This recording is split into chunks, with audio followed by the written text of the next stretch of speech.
जी अस्सलाम वालेकुम। उम्मीद है कि आप सब लोग खैरियत से होंगे। सीनियर सहाफ़ी अय्याज़ मीर साहब के ऊपर हमला हुआ है, नामालूम अफराद ने उनको ज़दोकोब किया, उनका मोबाइल छीन के ले गए। इसकी क्या डिटेल्स हैं वो आपके साथ शेयर करूंगा।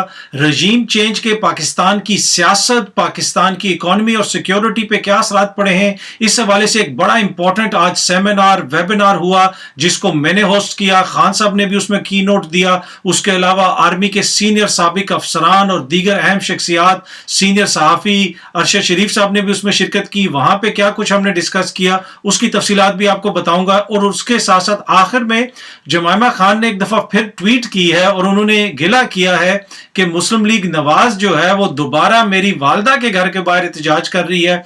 उसकी क्या डिटेल्स हैं वो भी आपके साथ शेयर करूंगा। अच्छा, जिस तरह मैंने आपको बताया कि सीनियर सहाफ़ी अय्याज़ मीर साहब की कल से एक वीडियो बड़ी वायरल थी। खान साहब के ने जो एक जगह पे तकरीब में गए हुए थे, वहां पे मुख्तलिफ सहाफ़ियों ने तकारीर वगैरह की। वहां पे अय्याज़ मीर साहब ने भी तकरीर की, खान साहब को भी तनकीद का निशाना बनाया, कुछ दीगर हलकों को भी तनकीद का निशाना बनाया और बड़ी उनकी तकरीर वो वायरल हुई थी कल से। आज जब अय्याज़ मीर साहब टीवी के ऊपर अपना प्रोग्राम करके वापस जा रहे थे तो रास्ते में उनकी गाड़ी को रोका गया और बड़ी क्राउडेड जगह थी। पीछे से कार आई और आके एकदम से उनकी गाड़ी को ब्लॉक किया गया और जो बंदे बाहर निकले उन्होंने वो कोई मास्क वगैरह पहने हुए थे। आजकल आपको पता है कोरोना के मास्क पहने होते हैं हर बंदे ने। और उनके ड्राइवर को भी ज़दोकोब किया गया।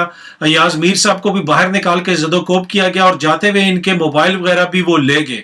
अभी ये कौन लोग थे अभी तक ये वाजे नहीं है, लेकिन ज़रूरी है कि इस हवाले से तहकीकात हों, हुकूमत तहकीकात करे और पता चले कि आखिर वो कौन लोग थे जिन्होंने अय्याज़ मीर साहब को तशद्दुद का निशाना बनाया।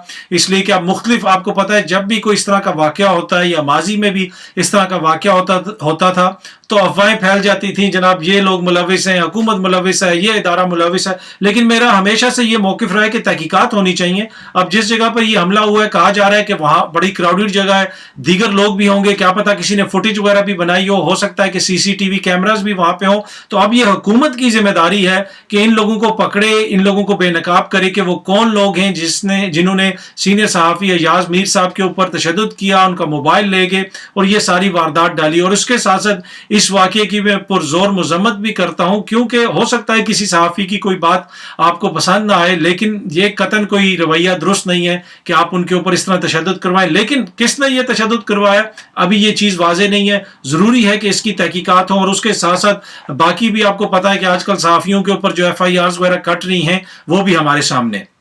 दूसरी बात ये जनाब कि आज एक बड़ा इंपॉर्टेंट वेबिनार या सेमिनार आप उसे कह सकते हैं करवाया इस्लामाबाद पॉलिसी इंस्टीट्यूट ने और उसको मैंने होस्ट किया। उन्होंने कहा कि आप होस्ट करें। इसमें खान साहब ने भी शिरकत की, उन्होंने की नोट दिया आखिर में। उसके अलावा इसके अंदर साबिक defence secretary general Asif Yasin Malik साहब ने शिरकत की, जनरल लोधी साहब ने शिरकत की, अब्दुल बासित जो इंडिया में हमारे साबिक एम्बेसडर हैं उन्होंने शिरकत की, सीनियर सहाफ़ी अरशद शरीफ साहब ने शिरकत की और इसके अलावा और एक आधा और भी गेस्ट थे उन्होंने भी इसमें शिरकत की। और तमाम लोगों से हमारी बातचीत हुई कि ये जो रजीम चेंज है उसके बाद हमारी इकॉनमी के ऊपर, हमारी सियासत के ऊपर और हमारी सिक्योरिटी के ऊपर क्या असरात मुरतब हुए हैं। शब्बर जैदी साहब जो साबिक चेयरमैन FBR थे उन्होंने भी शिरकत की।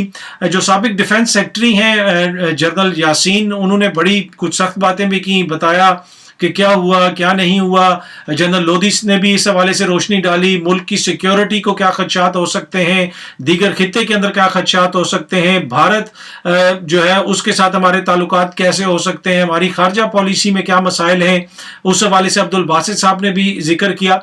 ओवरऑल जो उसकी थीम थी, ओवरऑल जो मैंने कंक्लूड किया उसमें, उसकी वैसे मैंने उसका लिंक शेयर कर दिया हुआ है, आप देख सकते हैं जो उनकी YouTube चैनल पे जाके।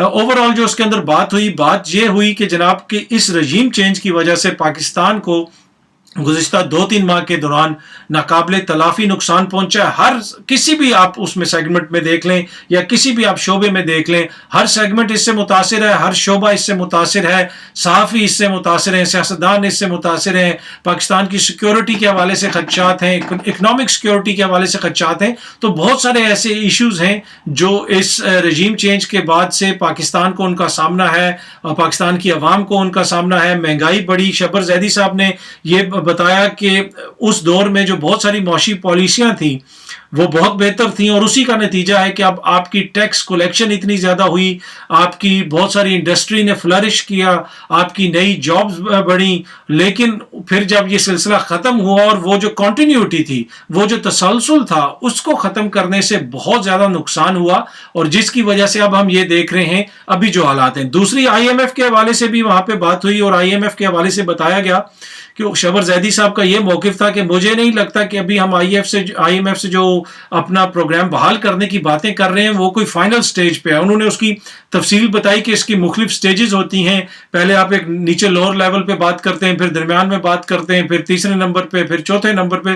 तो उन्होंने कहा मुझे तो ये लगता है कि अभी तो हम पहले नंबर पे फंसे हुए हैं, और बहुत सारे ऐसे इशू हैं जिनका हल होना बहुत ज़्यादा ज़रूरी है। अगर वो हल ना हुए तो फिर ये मसला हल नहीं हो सकेगा, और IMF के साथ बहुत जल्दी ये प्रोग्राम बहाल नहीं हो सकेगा।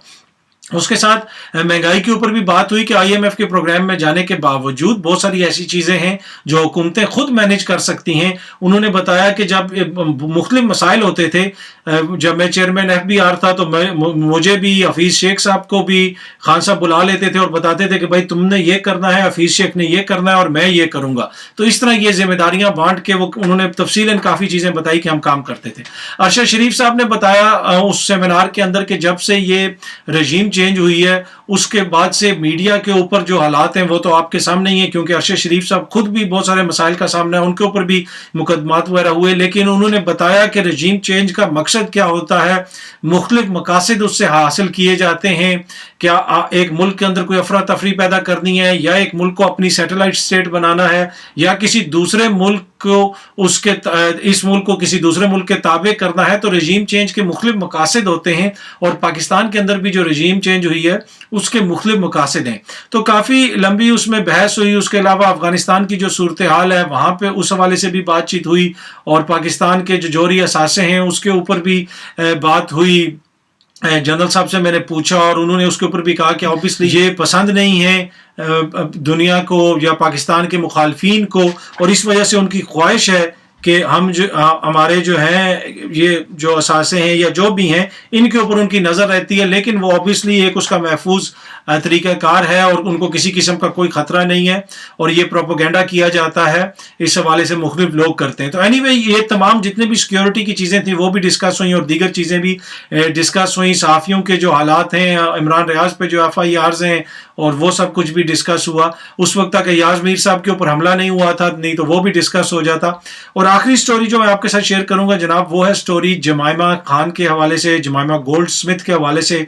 उन्होंने ट्वीट की और उन्होंने कहा कि जनाब ये जो है मुस्लिम लीग नून, उनका क्या मसला है कि वो आए रोज़ जो है मेरी वालदा के घर के बाहर एहतजाज करने आ जाते हैं, और जो एग्जैक्ट वर्ड्स हैं जमाइमा गोल्ड स्मिथ साहिबा के, वो ये कहती हैं what the hell is wrong with these people.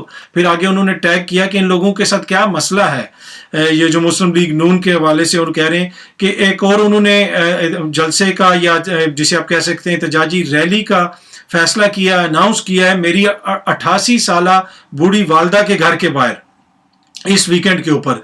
उन्होंने कहा this is the third time, ये तीसरा मौका है कि मेरी वालदा जो हैं उनको इस चीज़ से गुजरना पड़ रहा है, और मेरी वालदा का जो घर है उसका पाकिस्तानी पॉलिटिक्स से क्या ताल्लुक है, उनके घर के बाहर क्यों मुजाहरा हो रहा है, ये उनके लिए मुश्किलात इससे पैदा होती हैं, और इसके साथ साथ जो पुलिस वहाँ पे आती है उनका भी टाइम ज़ाया होता है, वेस्ट ऑफ पुलिस रिसोर्सेज और टाइम है। अब इसके ऊपर बहुत सारे दोस्त ये कहते हैं कि जनाब इसलिए कि एवन फील्ड के फ्लैट्स के बाहर लंदन में PTI वाले या पाकिस्तानी एहतजाज करते हैं, तो उसके जवाब में जमाइमा की वालदा के घर के बाहर जो गोल्ड स्मिथ का घर है उसके बाहर ये एहतजाज होता है। पर इसमें मसला ये है कि ये तो आप एप्पल और ऑरेंज को कंपेयर कर रहे हैं, बल्कि खजूर और तरबूज को कंपेयर कर रहे हैं। जमाइमा की जो वालदा का घर है क्या वो पनामा पेपर्स में आया था? जमाइमा की वालदा के घर के ऊपर या उसके जो वालदैन का घर है उसके ऊपर ये इल्जाम है कि उन्होंने पाकिस्तान से पैसे लूट के ये घर बनाया था, या उनका ऊपर ये इल्जाम है कि उन्होंने इनकी मनी ट्रेल नहीं दी और ये पाकिस्तानी पैसे से बना। भाई उनका कोई ताल्लुक नहीं। हाँ, एवन फील्ड का मसला ये है कि पनामा पेपर्स में उनका जिक्र आया था। एवन फील्ड का मसला ये है कि ट्रांसपेरेंसी इंटरनेशनल ने जब बरतानवी हुकूमत को बरतानिया में کہا تھا کہ آپ مختلف پراپرٹیز کے حوالے سے تحقیقات کریں. جب ان ایکسپلینڈ ویلتھ آرڈرز آئے تھے تو اس میں 4 پراپرٹیز کا انہوں نے ذکر کیا تھا, اور ان پراپرٹیز میں یہ جو شریف خاندان کے فلیٹس ہیں ان کا بھی ذکر تھا. باقی کچھ دیگر لوگ تھے, ان کی کوئی پراپرٹیز وغیرہ تھیں, اس میں کوئی اور رولرز وغیرہ اور ڈفرینٹ ممالک کے لوگ تھے. تو جب اس طرح کی صورتحال ہوگی کہ پاناما میں شریف فیملی کا نام آیا, ان فلیٹس کا ذکر آیا, تو اس کے اوپر ایک چیز ہے, اس کے اوپر ایک مقدمہ چلا پاکستان کے اندر, اس کی ایک تاریخ ہے, اور پاکستان کے لوگ یہ الزام لگاتے ہیں, یا پھر ان کے جو سیاسی مخالفین ہیں وہ الزام لگاتے ہیں کہ یہ فلیٹس کس طرح بنائے گئے, پاکستان سے آئے پیسہ لا کے بنائے گئے. مختلف ہو سکتا ہے وہ ان الزامات میں کوئی صداقت نہ ہو, لیکن یہ الزام لگتا ہے. اس کے اوپر سپریم کورٹ میں بھی مقدمہ گیا, اس کے اوپر نیب کورٹس میں بھی مقدمے چل رہے ہیں. تو اسی وجہ سے وہاں پہ پھر جا کے لوگ احتجاج کرتے ہیں. اب جمائمہ کے گھر کا تو کوئی تعلق نہیں ہے پاکستان سے, پاکستان کی سیاست سے, یا پاکستانیوں کے پیسے سے. تو میرے خیال میں یہ دو چیزیں کمپیئر نہیں ہوتی. لیکن لگتا ہے اس طرح ہے کہ عمران خان کے اوپر پریشر ڈالنے کے لیے کہ اب جمائمہ جب ٹویٹر کے اوپر اس طرح بات کریں گی, یقیناً عمران خان تک بھی میسج پہنچے گا کہ اگر میاں صاحب کے گھر کے باہر کوئی ہو رہا ہے جلسہ جلوس یا احتجاج ہو رہا ہے, تو پھر جمائمہ کے گھر کے باہر بھی ہوتا ہے, تو ان کا وہ لوگ بھی تنگ ہوں گے. تو میرے خیال میں وہ tit for tat sort of thing ہے, پریشر ڈالنے کی چیز ہے. لیکن یہ دو مختلف چیزیں, کمپلیٹلی ڈفرینٹ چیزیں. ایک فلیٹس ایسے ہیں جن کے اوپر سنگین کرپشن کے الزامات ہیں, پاناما پیپرز میں نام آیا, ساری ڈیٹیلز میں نے آپ کو بتا دی اور ویل ڈاکومنٹڈ ہے.